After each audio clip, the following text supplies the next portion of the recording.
Hello and welcome, everyone. It's time to start. Again, thank you so much for joining us. And we appreciate that you are with us in this webinar on the transformative potential of the upcoming advisory opinion of the Inter-American Court of Human Rights regarding the climate emergency. My name is Luisa Gomez. I am a senior attorney at the Center for International Environmental Law, and it is my honor to moderate today's session.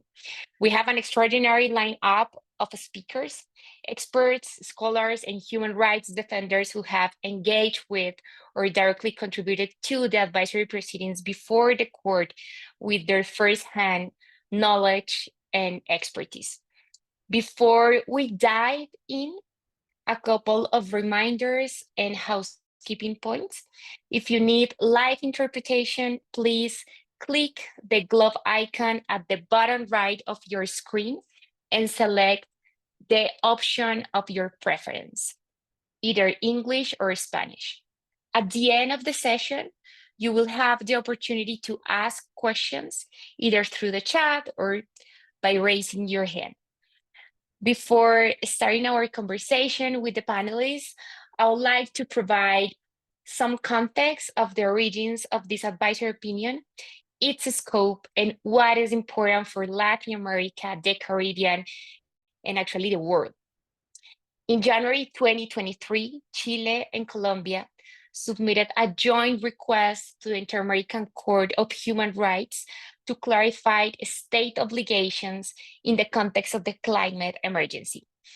This request put before the court a range of issues related to state duties with respect to prevention, adaptation, and mitigation of climate change, as well as to remedy and reparations for climate harm. The request also sought clarification on state obligations to protect environmental defenders and future generations. The court will consider this request through a judicial pronouncement known as an advisory opinion. Advisory opinions are authoritative clarifications of law by a court. This advisory opinion on climate emergency, along with the climate advisory opinion delivered at the International Tribunal for the Law of the Sea and the forthcoming from the International Court of Justice, represents a once-in-a-generation opportunity for international judicial bodies to clarify state duties in relation to climate change and provide a clear roadmap for climate accountability. The Inter-American proceedings have been groundbreaking. The court received over 200 written submissions, an unprecedented number for an advisory opinion before this tribunal, and hosts 3 rounds of public hearings in Barbados and Brazil, offering the rare opportunity to bring together massive legal arguments and insights of states, international organizations, civil society, and indigenous peoples regarding the protection of human rights in the context of the climate emergency. This advisory opinion could have an enormous potential to shape climate litigation at national, regional, and international levels, influence cooperation, and help to cut through the political inertia that have plagued international climate negotiation. With this, I'll welcome our first speaker, Elisa Morguera. She is a distinguished professor of global environmental law at the University of Strathclyde, Glasgow, UK, and adjunct professor at the University of Eastern Finland. She has previously worked with the United Nations Food and Agriculture Organization in Italy and the UN Development Program in Barbados.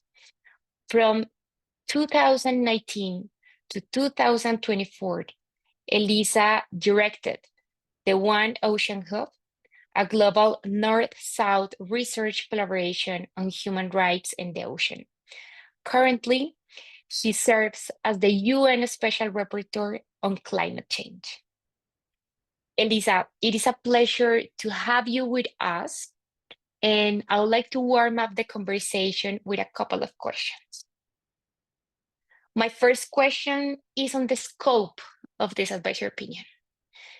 The Inter-American Court of Human Rights has the chance to address a wide range of root causes of climate change and its interconnections to climate action from a human rights perspective. What do you see as the opportunities and challenges in this endeavor? And my second question will be about the global relevance of this advisory opinion. To what extent could the court rely on international law in addition to the Inter-American law and jurisprudence? And if I can reverse the reasoning, to what extent would it be possible for other regional and international courts to rely on the conclusions of the Inter-American advisory opinion? Elisa, the floor is yours for the next 10, 11 minutes. So please. Thank you so much, Luisa, and thank you so much to all the organizers for bringing us together for this really important reflection now that we know the countdown is on for us to hear from the Inter-American Court on this historic opportunity to clarify the international obligations of states on the climate crisis and on climate justice. So on your first question about the scope and in a way the reach that the advisory opinion of the Inter-American Court could have, it is important to kind of recall the very long and detailed list of questions that were posed to the court with a view to clarify in almost every aspect of the interaction between human rights and climate action. And I think that list of questions, for how much it might have been quite maybe challenging for the court, was really important in that often it is in the details of the very specific human rights impacts and violations in climate action across the board that we find insights for transformational change. And in particular, just in my own work as well, since started the mandate in May of last year and having contributed to some extent to the Inter-American process with the One Ocean Hub, also in collaboration with Alana, who's also on the panel, really looking, for instance, at that question of access to information on climate change and human rights, which is a precondition for exercising and protecting all our human rights in the context of climate change, and yet has been a question that hasn't still to this day received enough attention, even in the context of seeking more and more access to justice and remedies for climate change impacts. And of course, last year, my second report to the UN General Assembly made a contribution on this topic with very incredibly helpful submissions from many colleagues in civil society, including among the organizers of this panel. But I think also the experience of the oral hearings, particularly the ones in Barbados, where I had the privilege of being observing, I think they raised so many facets of those interactions between climate change and human rights, many of which haven't found yet full clarification, including, for instance, questions about the legitimacy of carbon markets as a mitigation measure, as opposed to, for instance, the continued dragging feet of states in relation to the phase out of fossil fuels, very deep questions about climate finance, including very, I think, powerful analysis of the compounding impacts on that, particularly in Latin America and the Caribbean, but very much a question of great global relevance, as well as more specific questions around climate technologies, in particular geoengineering. And well before we had the advisory opinion from the International Tribunal for the Law of the Sea, very important questions on ocean climate action. So in a way, the court has an opportunity to really address all of these questions, and I think it will be important to leave no question behind. But at the same time, I think what will be even more transformative would be for the court to look at what these questions and the answers to all these questions point in terms of the structural changes that are needed and that are a matter of human rights law obligations to really understand that not only lack of ambitious climate action and maybe political inertia, but maybe even climate obstruction that certainly certain sectors of our economies, but perhaps even certain states have been responsible for. And whether those intentional action should be looked in terms of an underlying obligation to deeply transform our economic models and prioritize a tackling of economic inequalities and extractivism, and maybe even calling out any approach to climate action that is in fact a neocolonial approach that supports those economic models and tries to continue in that very harmful direction that has brought us not only into a climate crisis, but in fact multiple planetary crises. So I'm hoping that the Inter-American Core will be able to take that zooming in into the specific questions, but also zooming out, really understanding the underlying systemic causes that very much have to do with economic models and with long-standing, deeply discriminatory practices between global North and global South. In terms of global relevance, again, there's two possible ways to look at it. In previous case law, the Inter-American Court has often been quite explicit about interpreting the American Convention and the overall Inter-American human rights system, also in the light of specific international human rights treaties and guidance. We can expect maybe the court to rely on some of the earlier guidance the other UN special rapporteurs had developed in this matter. And I just would like to recall how I think 4 special rapporteurs had contributed to the written and oral phase of the proceedings, but equally potentially also looking at some of the latest reports that had been produced by UN special rapporteurs. And of course, excuse me, I may interrupt you. Could you please speak a little bit slower for our interpreters and for our Spanish speaker audience? Thank you so much, Elisa. And how am I doing with time? You are doing well. You're doing well. All right. Sorry about that.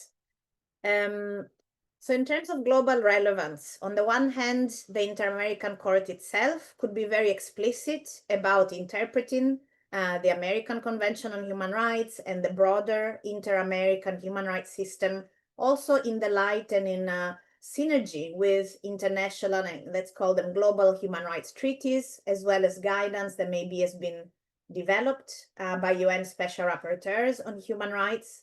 So many special rapporteurs have addressed climate change issues in their work, including beyond the environment mandates.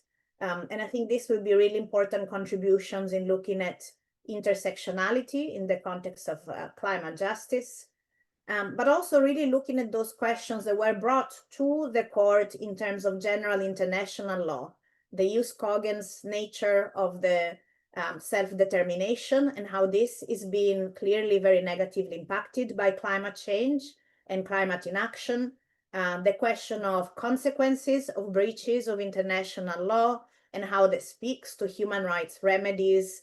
And all of that, I think, contributes to understand international obligations on climate change and on human rights well beyond what has been agreed and is being implemented under the Paris Agreement. So in the same reasoning that also the International Tribunal for the Law of the Sea clarified that the Paris Agreement is not a special international law regime that is somehow shielded from the application of more general rules of international law.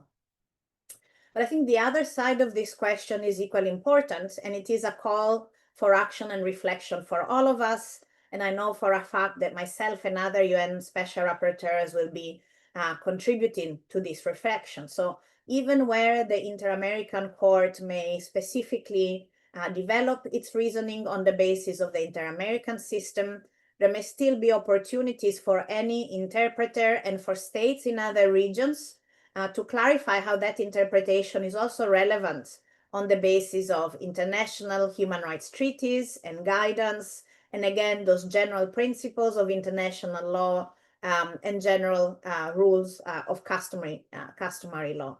And I'm thinking in particular, again, about the role of self-determination, consequences for violation of international law, and particularly that understanding of the relations, fair relations between global North and global South, and how we are experiencing human rights impacts of climate change in very disproportionate ways, but ways that are now fully foreseeable because of the experience of catastrophic repeated climate events in some regions of the world, such as the Caribbean, the Pacific, many countries in Latin America, Africa, and Asia. And so very much taking the evidence base and the lived experiences that have been shared in the context of the oral hearings of the Inter-American Court as shedding light and understanding about what is currently insufficient or potentially even intentionally slowed down or misconstrued in the protection of human rights under international law more broadly. And of course, the final point, which is very much linked to some of the work I have been doing as well and many other colleagues, is clarifying the responsibility of business enterprises in relation to human rights in the context of climate change.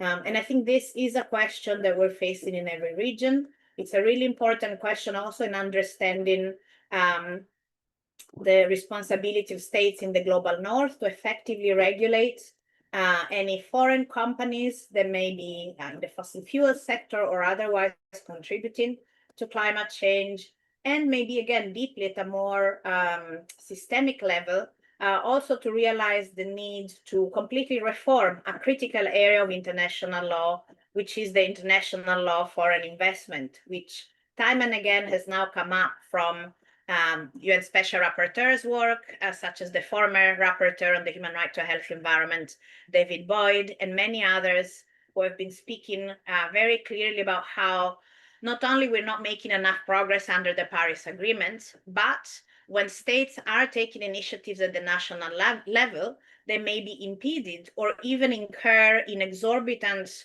fines under the system of investor-state dispute settlement under international investment law.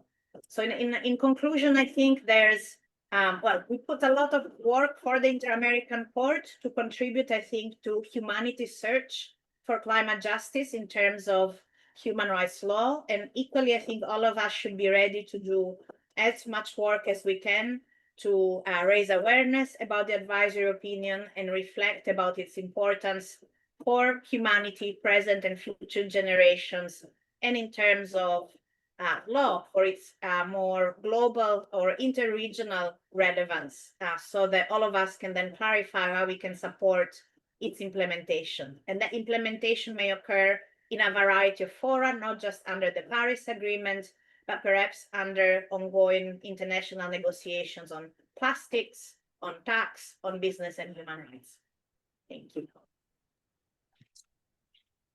Elisa, thank you very much for this very comprehensive approach and your insightful comments. Definitely, we also expect that the advisory opinion from the Inter-American Court comes with points that can help to contribute in structural changes that can, let's say, move and mobilize the climate abstraction, and that can also impact and transform somehow our economic models as well. This was something very interesting that I'll like to highlight from your intervention, and absolutely also reforms that could be at least a starting point to reform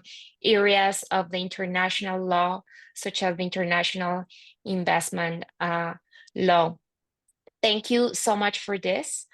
So it is the turn for our next speaker, Alana Lancaster.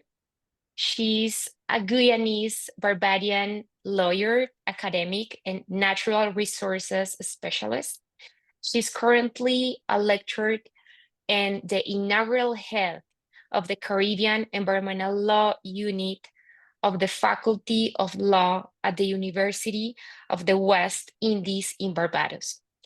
Alana is also a researcher with the One Ocean Hub and serves as the regional director of the Global Network of Human Rights and the Environment for the Caribbean region. Alana's expertise and research explore the expansion of human rights, oceans, and planetary health, with an emphasis on decolonization, gender, and issues affecting women, girls, children, indigenous, and Afro-descendant peoples. She has actively participated in the climate advisory proceedings before the International Tribunal for the Law of the Sea, the International Court of Justice, and the Inter-American Court of Human Rights. Alana, thank you so much for accepting this invitation. It's an honor to have you with us. And I'll have as well a couple of questions for you. Based on your extensive expertise in the region, how has the climate crisis impacted the right to a healthy environment for communities in the Caribbean? And my second question is about the implications of this advisory opinion. How might this opinion influence climate litigation, policymaking, and negotiations, and ultimately drive meaningful change in people's everyday lives in Latin America and far beyond? Alana, the next 11, 12 minutes are yours. Thank you so much. Thank you for inviting me to give some of my thoughts in this webinar. And again, a very important and exciting, what I view as exciting event in terms of jurisprudence in not only the Latin America, but the Caribbean region. And I think one of the important aspects of this advisory opinion is that it has kind of driven discussion in both, because usually we're grouped together, Latin America and the Caribbean, but we operate in parallel tangents many times. But the issue of climate change is something that unifies us in many, many ways. Now, in terms of the Caribbean region, I guess I can paint a picture of how climate change has impacted the right to a healthy environment, and then I look at some of the ways in which I see are the most important ways in which the advisory opinion can catalyze action, grassroots, and perhaps not just in an abstract way. Now, one of the first things to note is that the Caribbean region, is one of the regions most impacted by climate change. And this is from slow onset effects such as droughts and desertification. There are some countries which are prone to desertification, as well as quick onset events such as floods and stronger tropical storms. And this is because the Caribbean islands do sit in what is colloquially termed Hurricane Alley, and we have seen not only increased storms but stronger storms. So many years ago, when I was a geography student and I learned about hurricanes, we had 5 categories for hurricanes. Category 5 was the highest, and hurricanes rarely got to that strength of winds. Now, consistently since 2017, almost all of the hurricanes which have come through the Caribbean region have been category 5+, which means the sustained winds are over 200 kilometers per hour. Now, this has has tremendous impacts. As a matter of fact, the impacts on the Caribbean in terms of states of similar size and impacts, what we all know as small island developing states, the Caribbean are the most impacted group of small island developing states. And of course, the impacts are on range from the right to development in the context of the state, but from the perspective of people's, your substantive rights. So it's just the right to health, right to life, food and nutrition and livelihood, and collective rights such as the right to self-determination.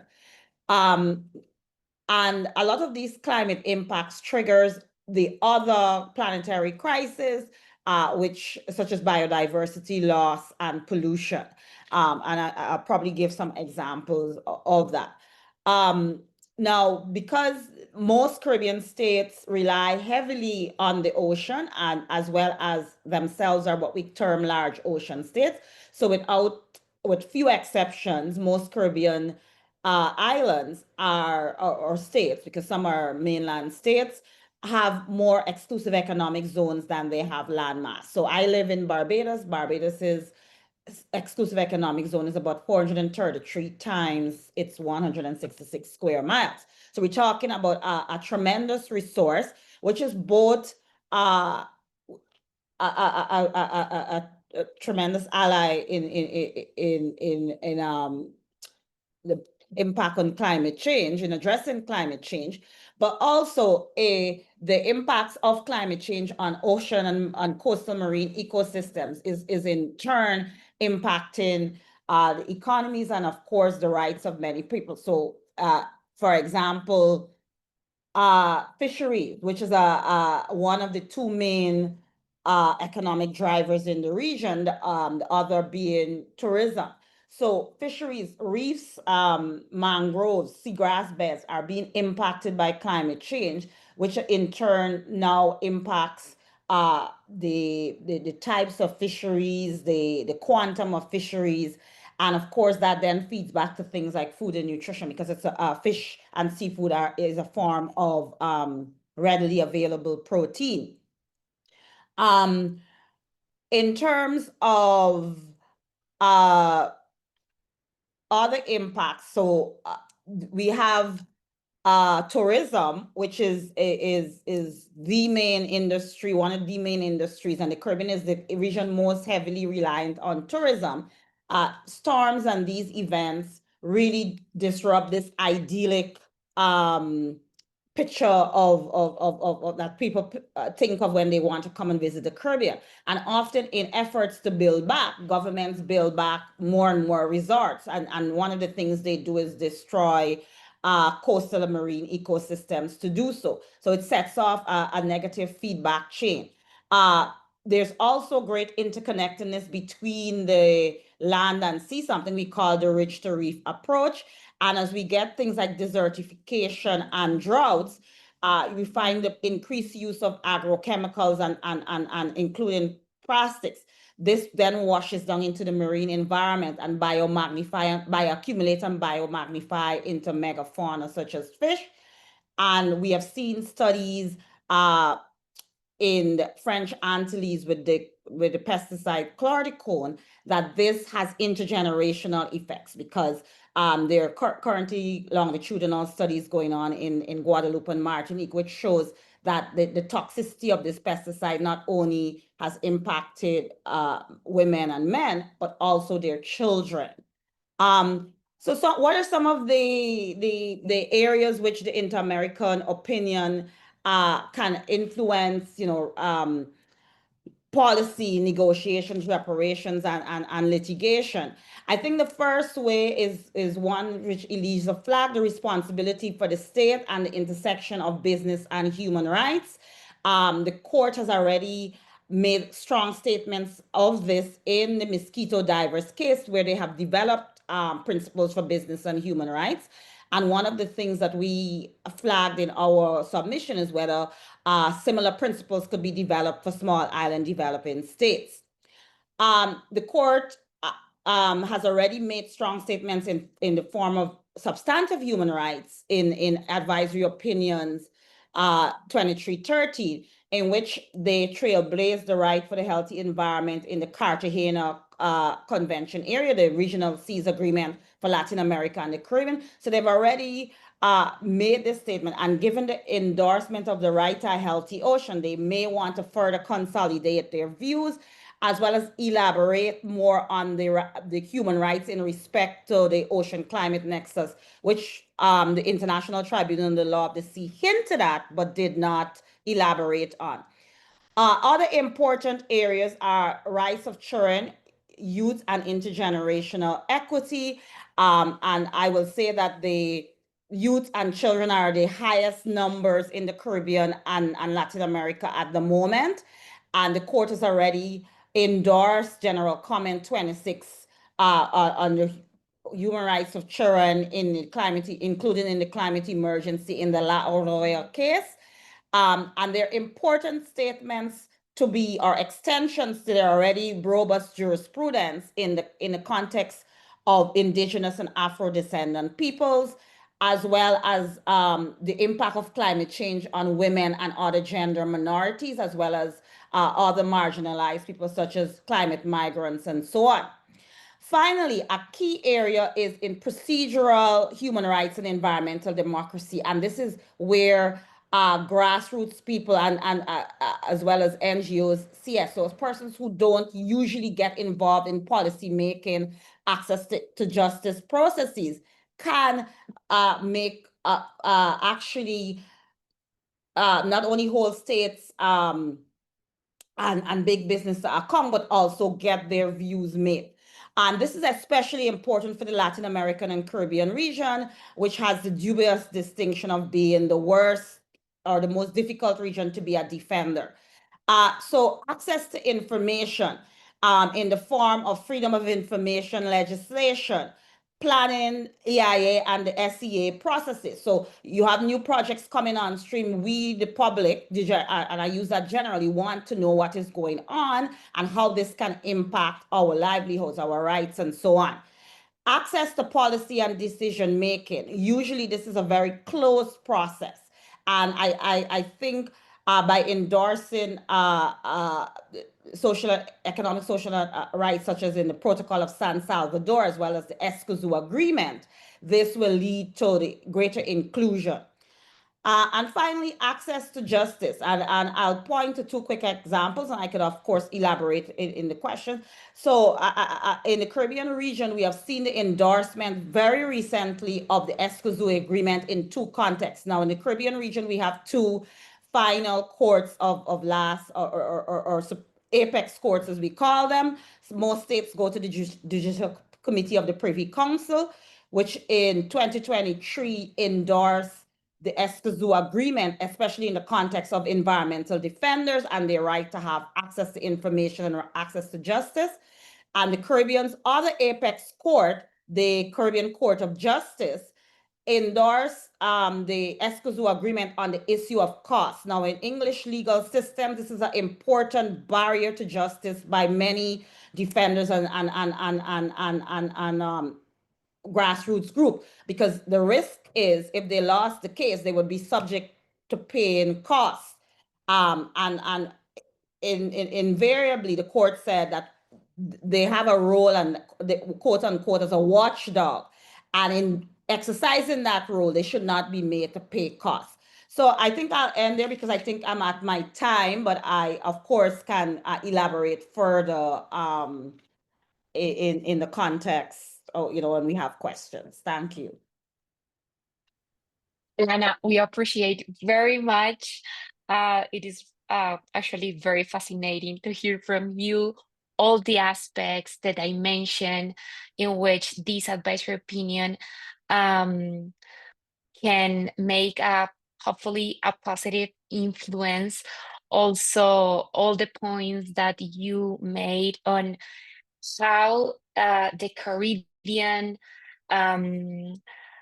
states and small island states are severely impacted based on their special fragility and in rights such as food security and nutrition, and also how tourism could be as well negatively impacted because of the climate emergency, which is one of the most important economic activities in the Caribbean. And thank you for all these arguments that you bring on how the advisory opinion could address not only state duties, but also what is the intersection with the responsibility of business, also the scope on this pronouncement by the court on the right to future generations, and finally procedural rights and all what it has to do with environmental democracy. So based on that, I would like to pass the floor and wrap our panel with two more speakers. We have the honor to have with us Don Dagoberto from Honduras and Doña Sandra from Honduras. Since this moment, I will be speaking in Spanish, so I suggest for you to tweak your respective channel based on your language preference. That should be the same. En este momento voy a empezar a hablar en español para tener la conversación con Doña Sandra, Don Dago. Muchísimas gracias por acompañarnos. Sabemos que se han movilizado desde muy temprano para lograr buena conectividad y estar con nosotros. Les agradecemos profundamente por esos esfuerzos. Dagoberto Majano es el coordinador de la Mesa de Justicia Climática de Cedeño en Honduras, y Sandra Reyes es subcoordinadora de la mesa. Ambos son personas defensoras de derechos humanos, personas líderes comprometidas con la defensa del territorio, el fortalecimiento de las comunidades y la construcción de soluciones frente a la crisis climática. Mi primera pregunta es para Sandra. Sandra, me gustaría preguntarle cuáles son las afectaciones que ha sufrido la comunidad debido a los impactos del cambio climático y qué está buscando la comunidad para la reivindicación de sus derechos. Los próximos 6 minutos son suyos. Adelante. Buenos días.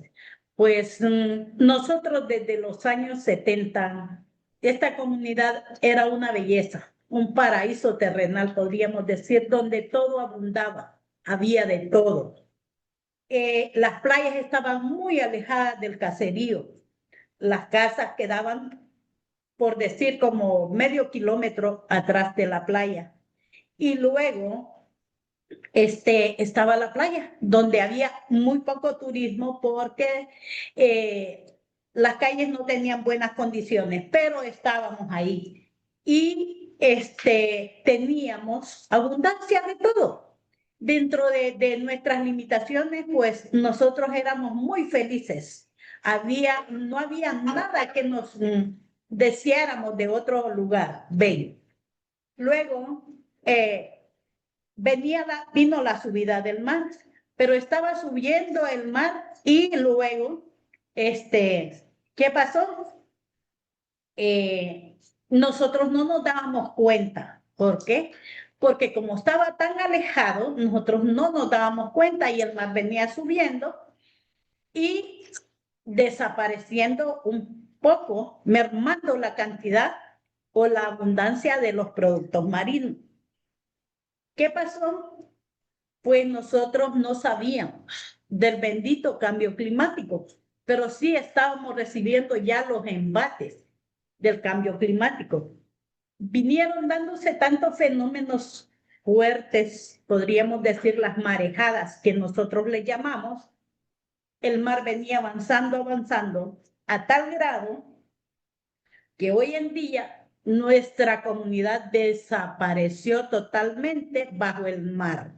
Está bajo el mar, quedando solo las colonias aledañas a Cedeño, que es nosotros decimos vamos retrocediendo. El mar viene avanzando y nosotros retrocediendo. En eso hemos sido desplazados muchas personas. Por ejemplo, nosotros mi persona ha tenido 4 veces que desplazarse por el avance del mar. He perdido 4 casas, podría decirle, por la subida del mar. Ha ido desapareciendo grandemente la cantidad de peces. ¿Por qué? Porque hay erupciones, hay tala del manglar y ya no hay mucho producto. ¿Qué pasa con esto? Nosotros sobrevivimos de la pesca y el turismo en Cedeño. Literalmente esos son nuestros medios de vida. ¿Qué pasa con eso? Ha disminuido. ¿Por qué? No tenemos nosotros una frontera, algo que los limite. Esto es Honduras y esto es Nicaragua y esto es El Salvador. ¿Qué ha pasado con esto? Al no haber productos cerca, los pescadores tienen que adentrarse al mar a buscar el producto, la pesca. Pasa que ahí viene otro fenómeno. Vienen los nicaragüenses y los salvadoreños y les dan grandes persecuciones, donde nosotros decimos, y en momentos que hemos estado, nosotros decimos esto se parece a las películas que hemos visto de Rápidos y Furiosos. ¿Por qué? Porque es una persecución que nosotros las podemos ver en nuestras aguas, como esa lancha viene persiguiendo a nuestros pescadores. En algunos momentos han sido atropellados de tal manera que les han tirado la lancha encima a la otra lancha de los pescadores, que han habido muertos, han habido personas afectadas que han quedado mutilados. Entonces, ¿qué pasa con esto? Nosotros no tenemos una frontera, no tenemos salida del Golfo al Océano Pacífico.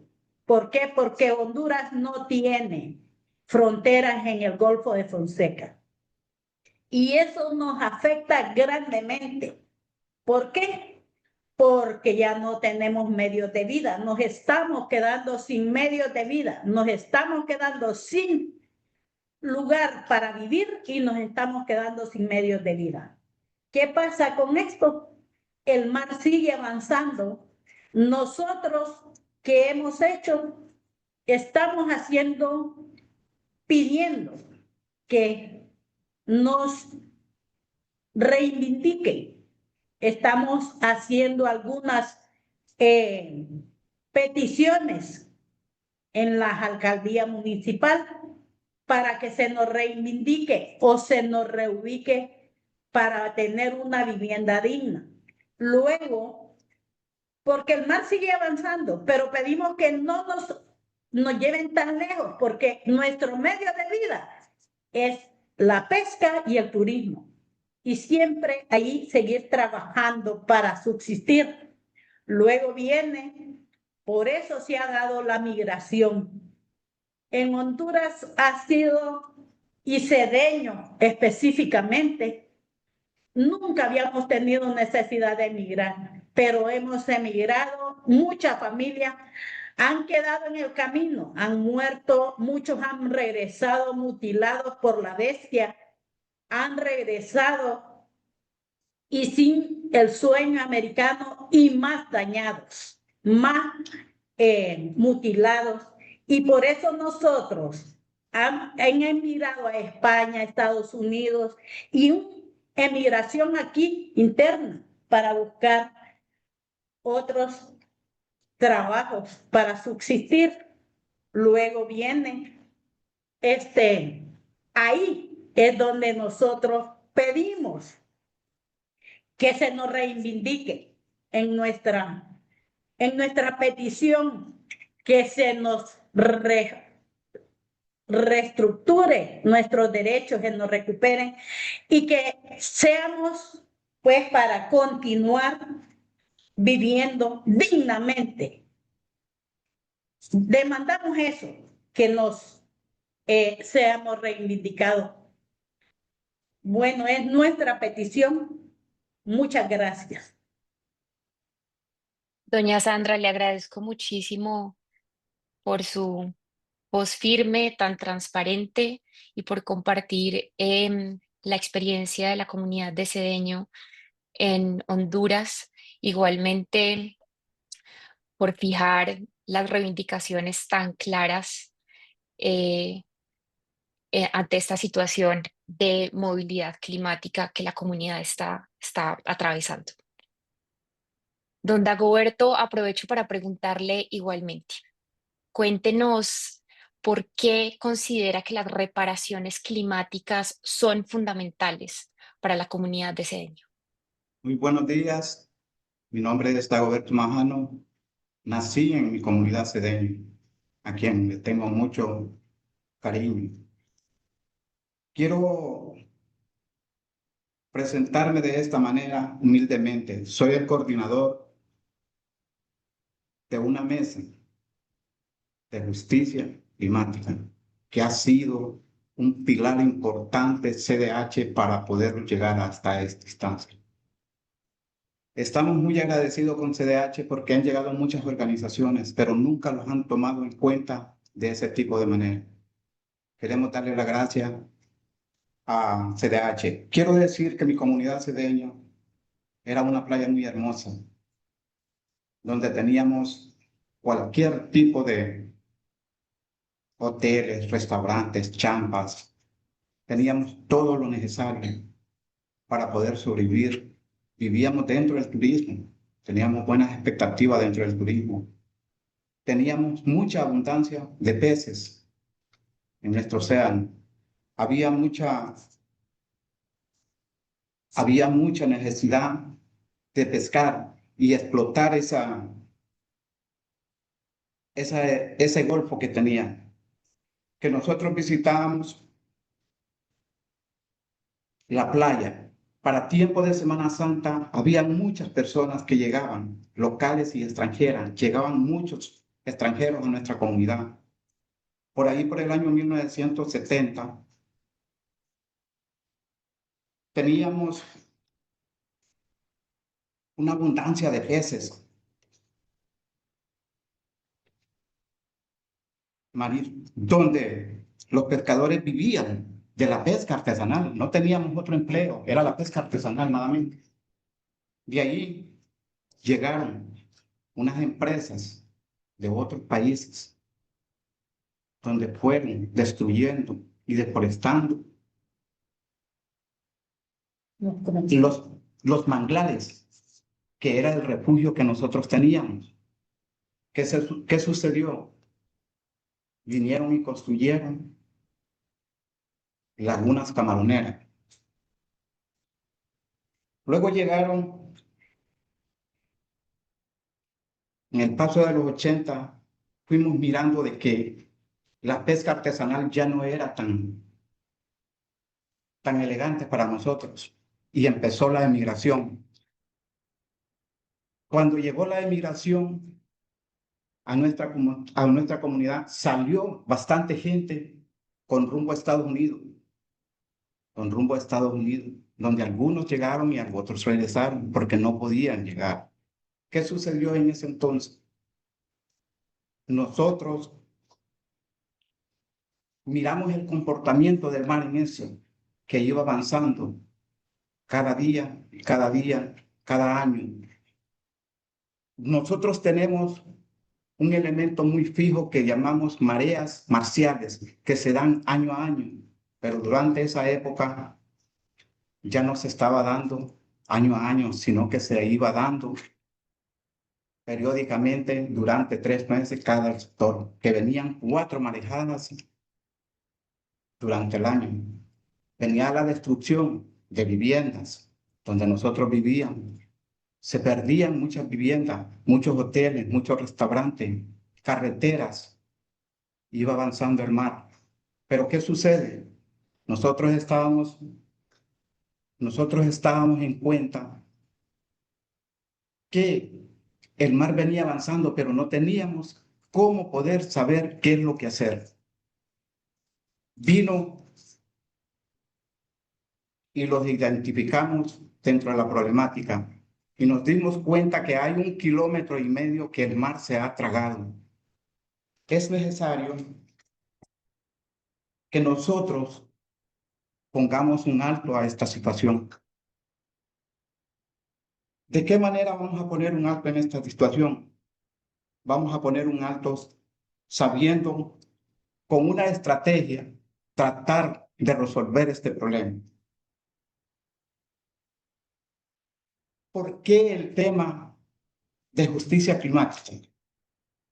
Nosotros, la comunidad de Cedeño y la mesa de justicia climática, tenemos nuestra petición elaborada con el acompañamiento del CDH,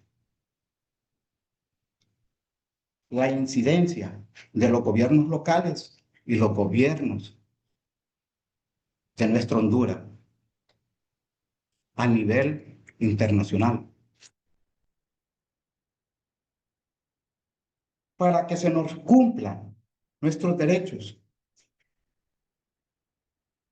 por las pérdidas y daños que hemos sufridos en nuestro entorno, porque nuestra reparación tiene que ser íntegra, de una manera íntegra. ¿Por qué hablamos del tema de reubicación? Hablamos del tema de reubicación porque ya no podemos vivir donde estamos. Necesitamos vivienda digna, necesitamos salud, necesitamos educación, necesitamos otros proyectos alternos y queremos que vivamos siempre nuestra comunidad para siempre poder saber hacer lo que sabemos hacer, que es la pesca artesanal en el Golfo de Fonseca. Necesitamos que nos den una parte del turismo y podamos terminar siendo nuevamente los pescadores de la costa. Con esto termino y muchas gracias. Muchísimas gracias, don Dagoberto. Muchísimas gracias, doña Sandra, por compartir cómo los efectos de la emergencia climática tienen una cristalización y una materialización en los territorios, en la vida de las personas, en el impacto tan negativo en los cambios de los proyectos de vida de las comunidades, de las formas de vivir y de habitar los territorios. Igualmente también por poner de relieve de qué hablamos cuando hablamos de reparaciones climáticas. Hablamos de una rehabilitación completa de derechos individuales, colectivos. Hablamos no solamente, como ustedes lo mencionan, de una reubicación, pero también qué significa esa reubicación para los medios productivos y económicos de la comunidad, que esto pueda garantizar su derecho al trabajo, su derecho a la vivienda, el derecho a la educación igualmente. Con esto quiero notar que ya tenemos unos últimos 5 minutos para poder cerrar nuestro webinar. Muchas personas han hecho preguntas a través del chat, a través de la caja de preguntas y respuestas, y agradezco muchísimo a nuestros panelistas, especialmente a Lana, que has tomado varias preguntas de estas y has logrado responderlas. Solamente tengo una pregunta que me gustaría hacerle a Elisa, que nos hicieron después de su intervención. Elisa, espero que me estés escuchando. La pregunta es básicamente la siguiente. La voy a hacer en inglés como se hizo aquí en el chat. Elisa, what, if anything, do you think the Inter-American Court may state about corporate responsibility to address climate change? Yeah, Elisa. thank you so much for that question, and I think everything that we have learned from Doña Sandra and Don Dagoberto is really what that business responsibility should be about, particularly for the private companies who have benefited for decades from fossil fuel extraction and other activities that are clear contributors to climate change, that still make exorbitant profits and benefit from significant subsidies, and also illicit tax transactions that allow them to accumulate more and more wealth at the expense of people who are and have been, as we've heard also from Alana, so dramatically impacted by climate change over a decade. Those are the companies who have the means to provide very specific climate remedies. And I think this might be the more specific clarifications that the Inter-American Court can provide, both in terms of guarantees of non-repetition, and so phasing out all business activities that we have very clear scientific evidence are contributing, in fact, are the main contributor to climate change. But secondly, compensation, and that can be financial compensation to ensure that we have, and public authorities and communities have access to the financial resources to explore what opportunities for a dignified life they wish for themselves in the context of what has changed in their environment, in their cultures, in their relationships with nature and with one another. And I think also a critical remedy is socio-ecological restoration. And again, this is an area where companies should provide funding for then communities themselves to lead together with maybe local authorities, other business entities who are maybe involved in the reconstruction. And I think Alana explained so well what the risks are and are already being some of the additional harm that can happen in reconstruction in terms of further damage to biodiversity, further toxic pollution that will make it even harder for communities and individuals who have already been bearing the brunt of climate change impacts to reimagine a dignified life for themselves. So I think in a nutshell, it's really important that the Inter-American Court takes this opportunity to be very specific about business responsibility to respect the human right to remedies, effective remedies in the context of climate change, taking into account both the economics, the profits that have been made and the continued economic advantages that those companies are benefiting from. And on the other hand, I think something else that we've been hinting at, but maybe it's worth explicit mention, which is all the decades of climate disinformation, climate obstruction, attacks to environmental human rights defenders, climate scientists, legal allies to communities seeking climate remedies and meaningful climate action. So we have plenty of evidence to justify a very clear and substantial contribution by the business sector, both those who have contributed and caused climate change, as well as those that have taken harmful action in the context of reconstruction to bear the costs of those climate remedies that are being asked for. And creating the space, the information, safe space for decisions and consultations within communities to make their own choices about what a dignified life in the context of climate change may be. Muchas gracias, Elisa. Y tengo una última pregunta para Sandra y para Dagoberto. Como tenemos que cerrar, ojalá tan puntuales como seamos posibles por las razones de la interpretación, le agradezco a Sandra y a Dagoberto si pueden tomar un par de minutos para responder lo siguiente. Preguntan en el chat si han recibido apoyo de gobiernos locales y nacionales para contrarrestar las principales causas del cambio climático. Les agradezco ser sucintos. Muchas gracias. Buenos días de nuevo. No hemos recibido ningún apoyo de ninguna manera, ni de parte de las autoridades municipales ni gubernamentales. No hemos recibido. Muchísimas gracias, doña Sandra. Don Dago, no sé si quiere complementar rápidamente. Sí, muy buenos días nuevamente. Por eso en mi intervención yo fui claro y dije que CDH ha sido, como se llama, la única ovación que hemos tenido de frente, incluso dejándolas, como se llama, las autoridades que lo gobiernan a nosotros, no hemos tenido ninguna respuesta.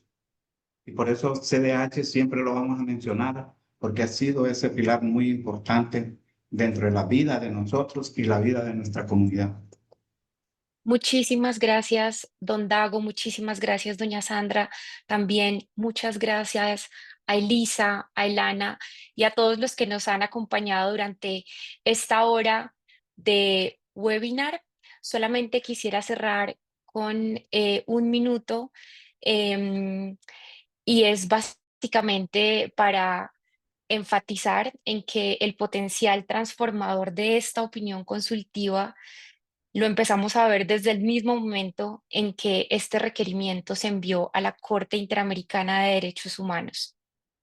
Lo vimos durante todos los procedimientos, la participación masiva de sociedad civil, comunidades, pueblos indígenas, pueblos étnicos, fue impresionante durante las audiencias y el material del que tuvo acceso la Corte durante el proceso ha sido profundo, rico y sobre todo enraizado en experiencias directas en el territorio.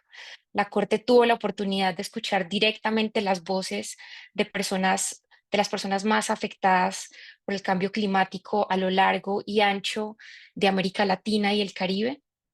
Y sin duda que ese potencial transformador que vimos durante el procedimiento, esperamos que también se vea reflejado en la opinión consultiva, que las conclusiones y los hallazgos que existan y que queden incorporados en esta opinión consultiva sean transformadores y que tengan implicaciones positivas para abordar la crisis climática desde una perspectiva de derechos humanos en el corto, mediano y largo plazo. Muchísimas gracias a todos y todas por acompañarnos. Y que tengan un feliz día, feliz tarde, feliz noche. Gracias. Así.